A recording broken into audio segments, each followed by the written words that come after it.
parce qu'il sait que c'est sa dernière chance de devenir champion du monde 28 ans après Alphonse Halimi.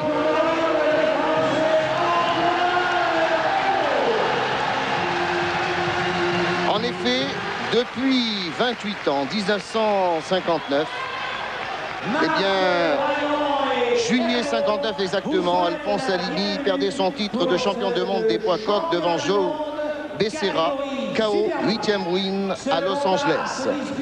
Et depuis, beaucoup de boxeurs français ont tenté de devenir champion du monde, de pénétrer à Boutier en passant par Cohen, Tonin, Acariès, Kouma, El Bilia, Emebe et bien d'autres, ont tenté d'obtenir cette ceinture dont rêvent tous les grands boxeurs professionnels, une ceinture de champion du monde.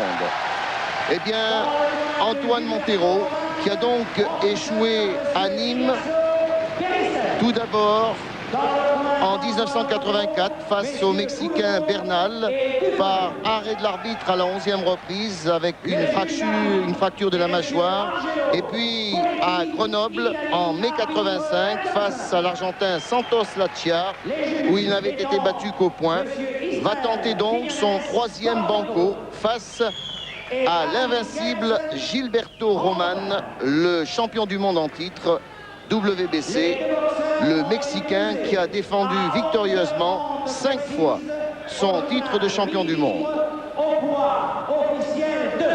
L'âge de Antoine Montero, 30 ans, son poids 52 kg 100, c'est la catégorie des super mouches, une catégorie qui a été créée en 1980 sous la pression des pays asiatiques tels que la Thaïlande et le Japon, qui souhaitaient avoir eux aussi droit à la parole en ce qui concerne les champions du monde.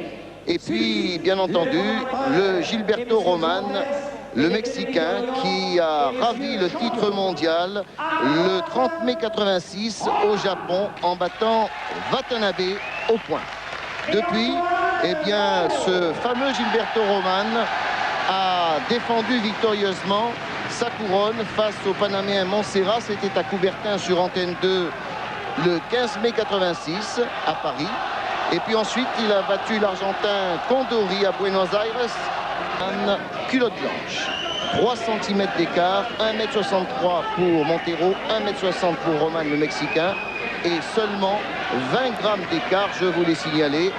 52 kg 100 pour Montero, 52 kg 0,80 g pour le petit Mexicain, trapu, vaillant, courageux, rapide. Antoine Montero, un grand cœur, une lucidité sur le ring qui lui permettra sans doute d'éviter les séries des deux mains de Gilberto Roman. Maintenant, c'est à Antoine Montero d'entrer dans le vif du sujet, c'est lui le challenger.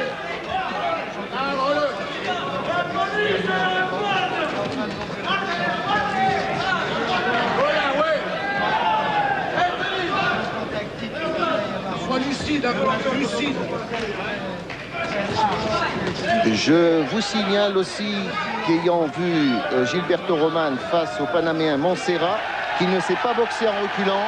Et déjà, dès la première reprise, c'est Montero qui avance et Roman recule sans pouvoir se défendre totalement. Ce qui signifie que si Antoine Montero saisit sa chance dès les premières reprises, il peut mettre en difficulté Gilberto Roman, qui est redoutable tout de même en contre. Personne encore n'a trouvé la bonne distance.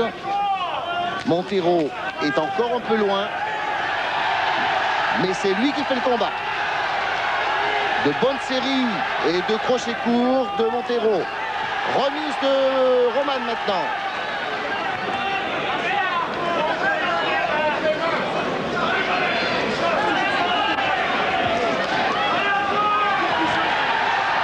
Antoine Montero, jolie droite réussie.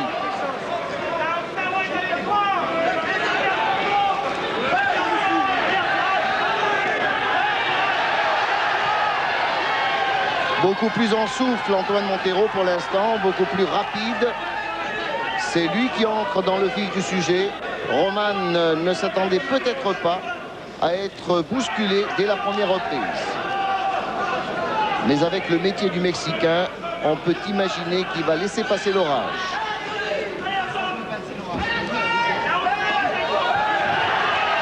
Manque de précision pour la droite de Montero.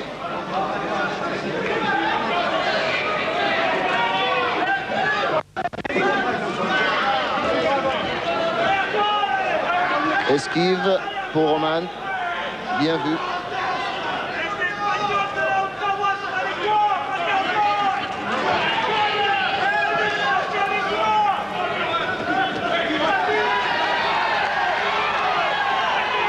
Attention aux crochets courts et aux uppercuts de Roman qui peuvent surgir à tout instant dès qu'ils sont encore à corps.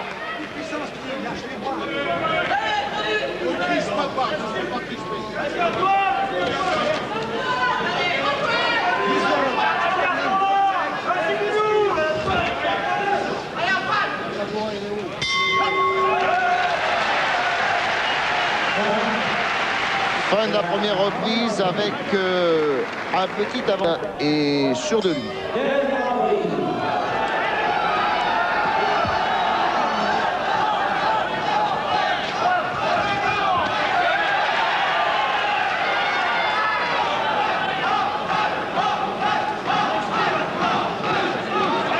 Roman qui n'a pas gagné ses championnats du monde avant la limite depuis qu'il a le titre mondial. C'est une remarque qu'il faut noter parce que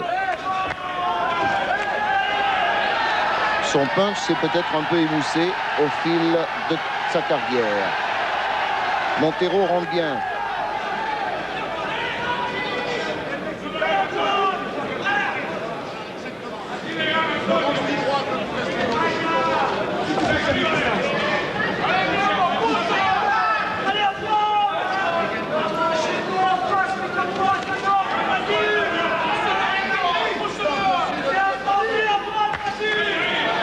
Manque de précision chez Antoine Montero pour l'instant.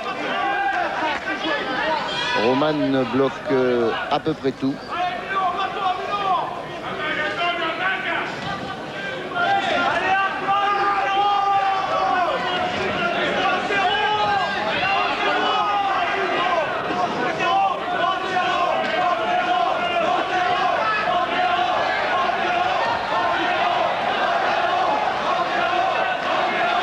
Vaillance Montero, mais il faudrait toucher.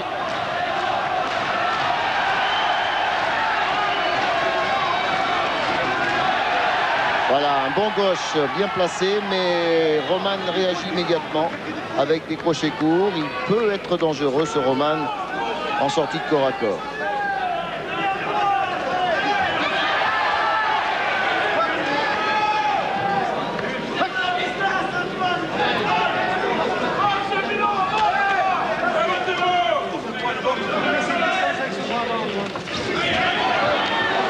Esquive intelligente du Mexicain. Montero se jette sur son direct du droit. C'est un peu dommage.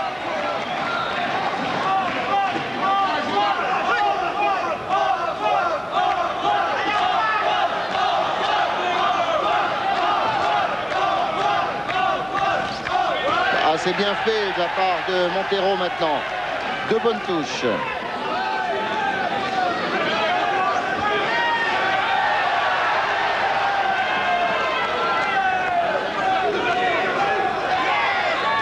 Oh, deux séries rapides de Roman en uppercut qui ont jailli tout à coup et qui ont fait reculer Montero.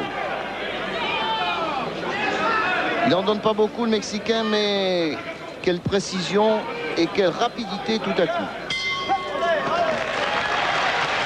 Ils donneront égalité. Effectivement, se montrer le plus offensif. Il faut qu'il se méfie, Montero, dans ses corps à corps. Troisième reprise, un Montero frétillant, car il est en souffle, c'est évident, après 3 semaines passées à Villard-de-Lans, avec une bonne préparation physique. Mais sera-t-il précis, moins nerveux au fil des reprises? C'est la grande question.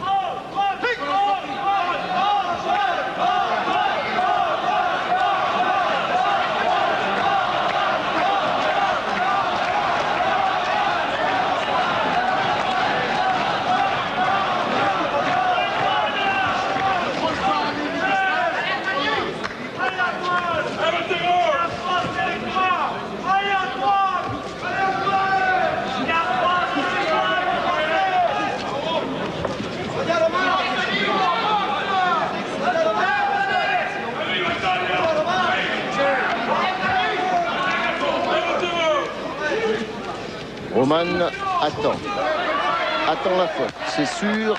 Il a adopté cette stratégie parce que Montero est certes le plus offensif, le plus ardieux, un peu brouillon parfois. C'est la raison pour laquelle le regard de Roman est très attentif. Et à la moindre ouverture, je puis vous dire qu'il ne va pas hésiter.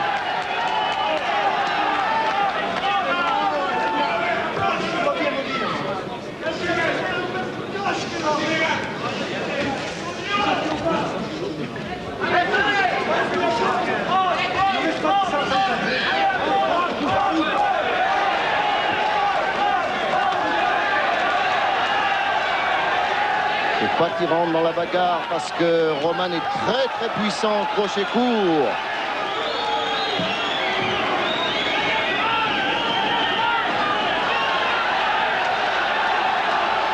Changement de rythme du côté du Mexicain, où les crochets, les uppercuts courent, vraiment rentrent dans la garde de Montero, un peu dépassé maintenant au cours de cette troisième reprise. Montero qui n'a pas changé d'attitude depuis le début du combat en lançant son crochet droit, son direct du droit, et qui n'enchaîne pas immédiatement avec son crochet gauche. C'est dommage parce que il ne peut pas toucher Roman pour l'instant.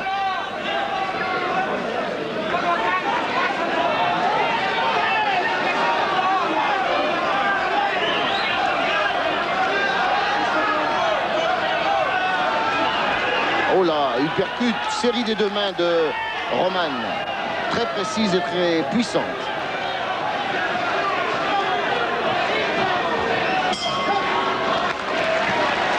Une troisième reprise que, à mes côtés, Marc Praillon, le patron d'Antoine Montero à RMO. Alors, quel est votre sentiment après 3 reprises? Antoine est en super forme et effectivement il n'a pas le métier, on le sent de Roman, mais comme il est en parfaite condition, il réplique au coup par coup. Je pense qu'il a encore actuellement une bonne chance d'être champion du monde. Vous vibrez hein, là? Ah oui, franchement là je vis intensément ce combat. Hein. Bien, nous allons suivre cette 4e reprise.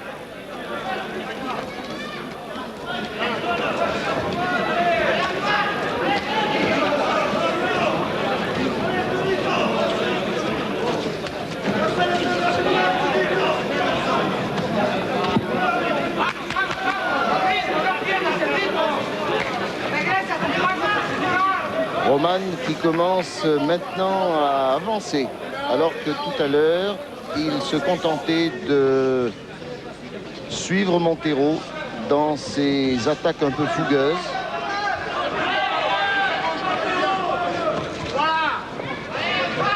Il faut absolument que Montero passe sous la garde de Roman, ce qui n'est pas facile parce qu'elle est très serrée.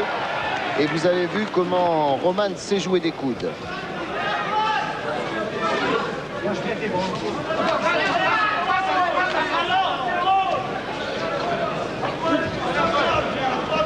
Ah, il ne faut pas qu'il se colle à Roman, sinon il va être pris de vitesse, Montero.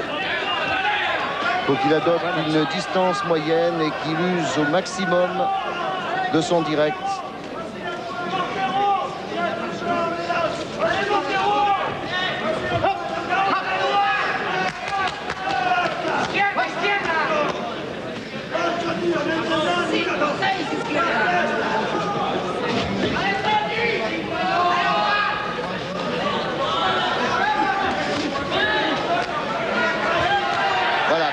Joli crochet gauche de Montero qui n'a pas ébranlé Roman. Très lucide.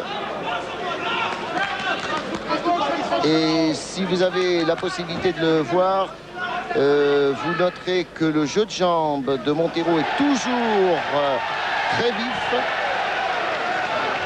Cette fois, Montero a bien touché Roman. Bien, bien.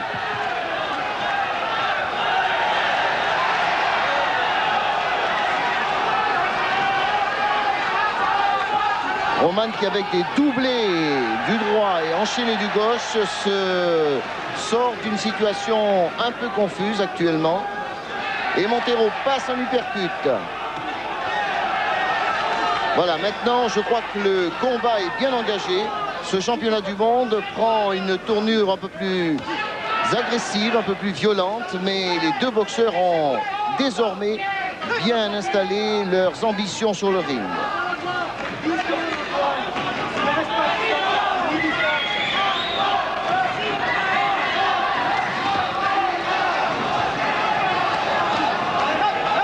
C'est un combat fougueux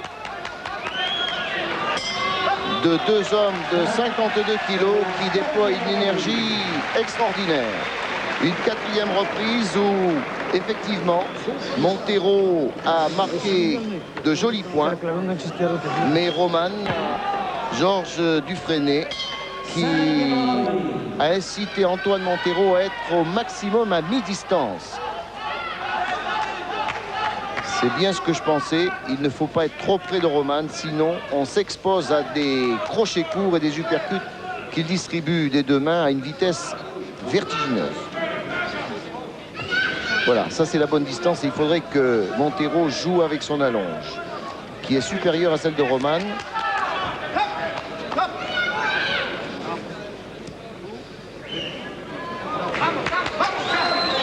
Petite remontrance de M. Angelo Poletti.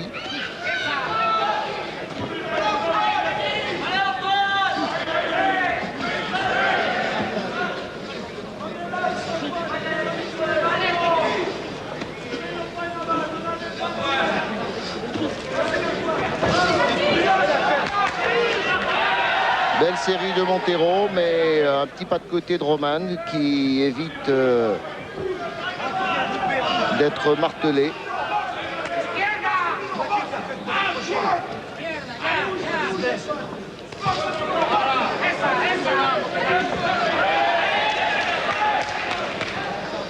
Roman est plus statique, est plus campé sur ses jambes, alors que Montero n'arrête pas de bouger, de tourner.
Fin de la cinquième reprise dans une seconde.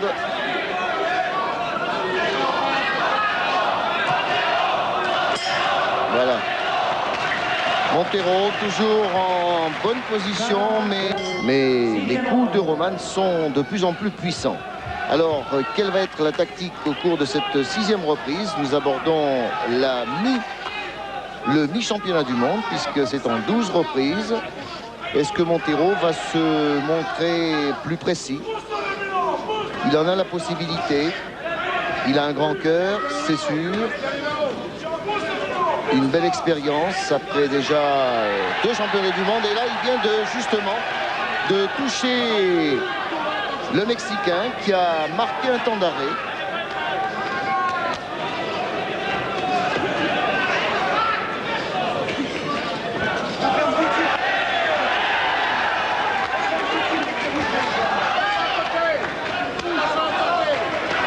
Bien, belle série de Montero, réplique immédiate de Roman, toujours avec ses crochets courts, super bien enchaîné.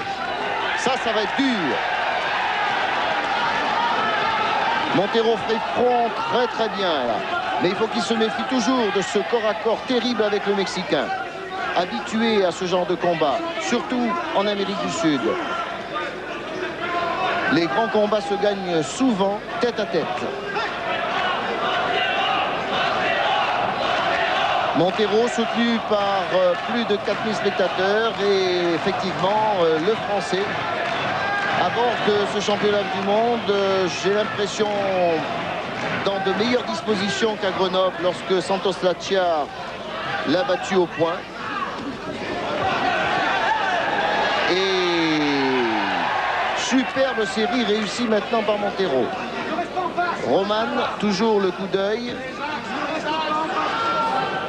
qui veille à trouver l'ouverture immédiatement dès que la garde de Montero baisse.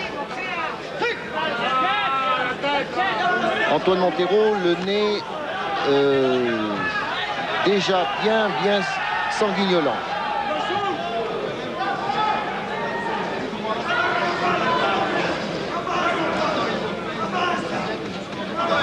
Physiquement, Roman est un homme fort, plus trapu et qui ne disperse pas son énergie, alors que Montero a beaucoup couru depuis déjà 5 reprises.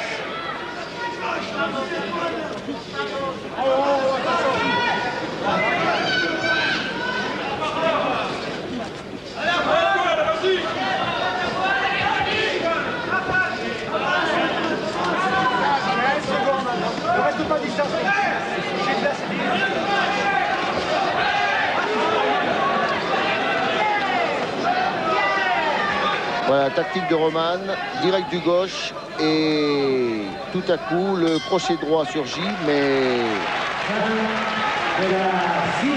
c'est bien très dur et on voit toute la classe, tout le métier de Roman contre la puissance et la force et la bonne santé de Montero, mais qui maintenant commence un peu à peiner devant le métier de Roman.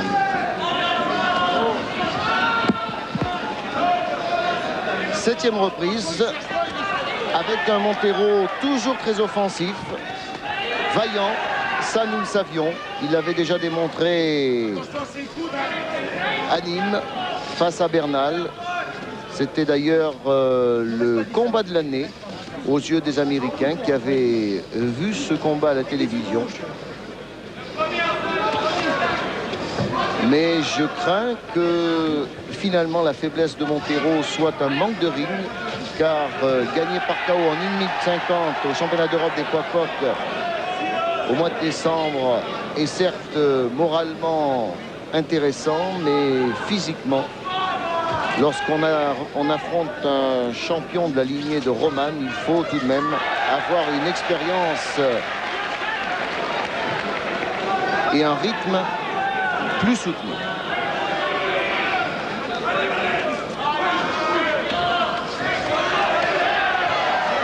Les remises de Roman sont d'une puissance inouïe.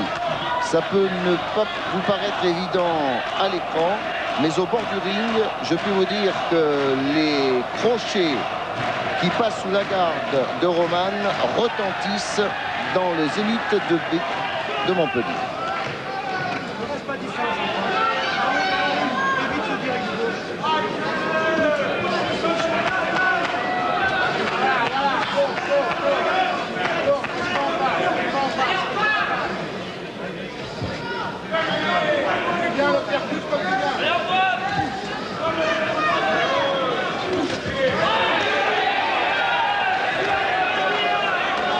Et voyez l'attitude maintenant du Mexicain, sûr de lui, maître du ring, qui se permet de baisser la garde et de piquer son adversaire avec précision.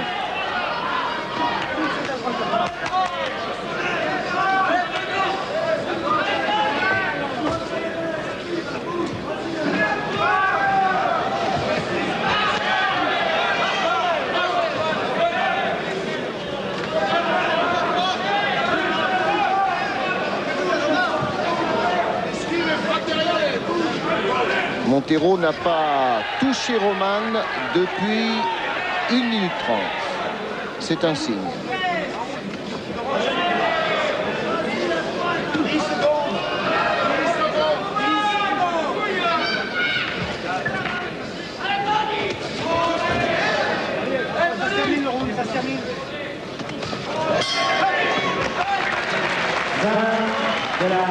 Oui, c'est une honte. Alors que côté Montero, eh bien, on lui a encore une fois dit de travailler à mi-distance, ce qu'il aurait dû faire depuis le début, au lieu de se coller au champion du monde, car à ce petit jeu-là, je ne pense pas qu'il prenne le meilleur sur le Mexicain, habitué à donner des séries courtes. Maintenant, effectivement, Antoine Montero, le Français, se donne à fond dans cette 8e reprise pour essayer de changer une situation qui paraît compromise. L'arbitre Angelo Poletti a demandé à Montero de ne pas boxer tête en avant, car effectivement, dans cet assaut fougueux, Montero avance tel un taurillon. Regardez ce tête-à-tête entre le Mexicain et le Français, poignant, incroyablement puissant. Mais les séries de Montero ne touchent pas. Et vous allez voir que Roman est capable. Regardez cette vitesse et cette attitude du champion du monde qui bloque la tête de Montero en lui disant « Te fatigue pas, je ne sens rien ». Et maintenant, c'est Roman qui touche de crochet droit. Courageux Montero, téméraire peut-être. N'oublions pas qu'il n'a jamais été compté. Et il ne faudrait pas non plus qu'il prenne trop de risques. Quelle attitude incroyable d'un champion du monde qui arrête la tête de Montero en lui disant ne continue pas. Et Antoine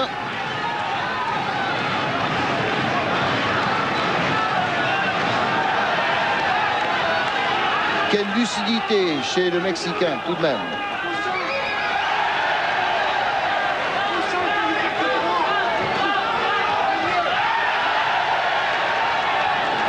Très beau corps à corps où Antoine Montero donne tout ce qu'il a. Mais attention aux séries de Roman, qui a même le temps de regarder son homme de coin pour lui faire signe que tout va bien.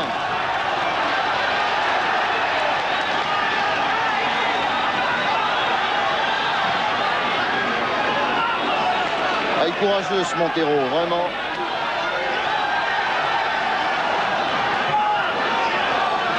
Un 8e round fantastique où maintenant les coups sont décochés avec une puissance inouïe du côté du Mexicain et Montero tente le coup qui pourrait peut-être faire la décision, mais a-t-il suffisamment de puissance face à ce Gilberto Roman déchaîné?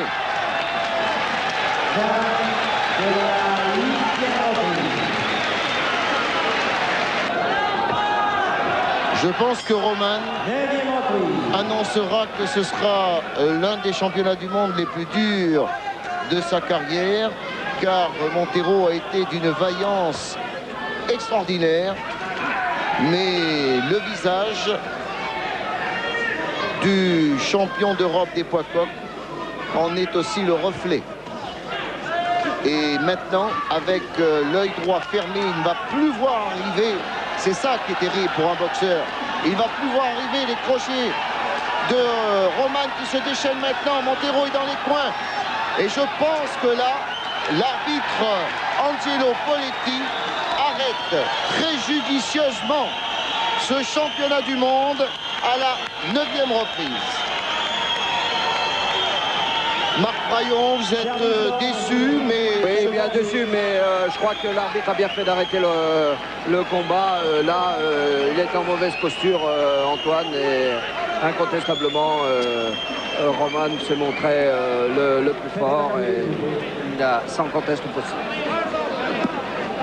Voilà, la série la plus dure, la plus redoutable qu'Antoine Montero ne pensait pas recevoir au cours d'un championnat du monde. Tous les crochets passent, mais Montero ne les voit plus arriver.